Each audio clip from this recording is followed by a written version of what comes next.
మంత్రి ప్రశాంత్ రెడ్డి నా కొడుకు లాంటి వాడు. ఆయన గురించి నేను చెప్పాల్సిన పని లేదు. బాల్కొండ నియోజకవర్గంలో పెద్ద మనిషిగా ఉంటాడు. పెద్ద మనిషి ఉంటే ఆటోమేటిక్ గా బాల్కొండ అభివృద్ధి అవుతుందని సీఎం కేసీఆర్ ప్రజా ఆశీర్వాద సభలో అన్నారు. మరోసారి ప్రశాంత్ రెడ్డిని దీవించాలని కోరారు.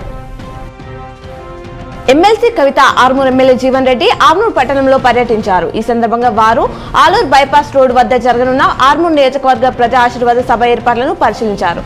ఈ సభకు ముఖ్య అతిథిగా సీఎం కేసీఆర్ హాజరుకానున్నారు. సీఎం కేసీఆర్ సభను విజయవంతం చేయాలని వారు కోరారు. తెలంగాణ అసెంబ్లీ ఎన్నికలకు ఇవాళ నోటిఫికేషన్ విడుదల కానుంది. నేటి నుంచి నవంబర్ 10వ తేదీ వరకు నామినేషన్ల స్వీకరణ ప్రక్రియ కొనసాగనుంది. తర్వాత నవంబర్ 13వ తేదీన నామినేషన్ల పరిశీలన జరగనుంది. నవంబర్ 15వ తేదీ వరకు నామినేషన్ల ఉపసంహరణకు గడువు ఉంటుంది. నిజామాబాద్ నగరంలో బీఆర్ఎస్ కార్పొరేటర్లు, డివిజన్ ఇన్ఛార్జీలు, కార్యకర్తలు ఎన్నికల ప్రచారం నిర్వహించారు. ఈ సందర్భంగా వారు మాట్లాడుతూ సీఎం కేసీఆర్ సహకారంతో నిజామాబాద్ అర్బన్ నియోజకవర్గంలో ఎమ్మెల్యే బిగాల గణేష్ గుప్తా చేసిన అభివృద్ధిని ప్రజలకు వివరించామన్నారు.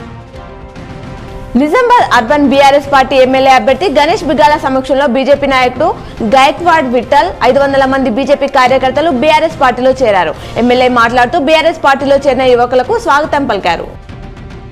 అసెంబ్లీ ఎన్నికలకు శుక్రవారం నోటిఫికేషన్ వెలువడనున్న నేపథ్యంలో నామినేషన్ల స్వీకరణకు పకడ్బందీగా ఏర్పాటు చేశామని నిజామాబాద్ జిల్లా ఎన్నికల అధికారి కలెక్టర్ రాజీవ్ గాంధీ హనుమంత్ తెలిపారు. ఈ నెల 3వ తేదీ నుండి 10వ తేదీ వరకు నామినేషన్ల స్వీకరణ, 13న నామినేషన్ల పరిశీలన, 15న నామినేషన్ల ఉపసంహరణ అనంతరం అదే రోజు అభ్యర్థుల తుది జాబితా ప్రకటిస్తామన్నారు.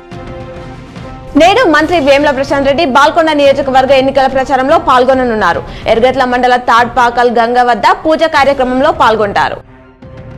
ఇందల్వాయిలో శ్రీకృష్ణ యాదవ సంఘ సభ్యులు ఎమ్మెల్యే బాచెట్టి గోవర్ధన్ కు మద్దతుగా ఏకగ్రీవ తీర్మానం చేశారు. రానున్న ఎన్నికలో బాచెట్టి గోవర్ధన్ ను గెలిపించుకుంటామన్నారు.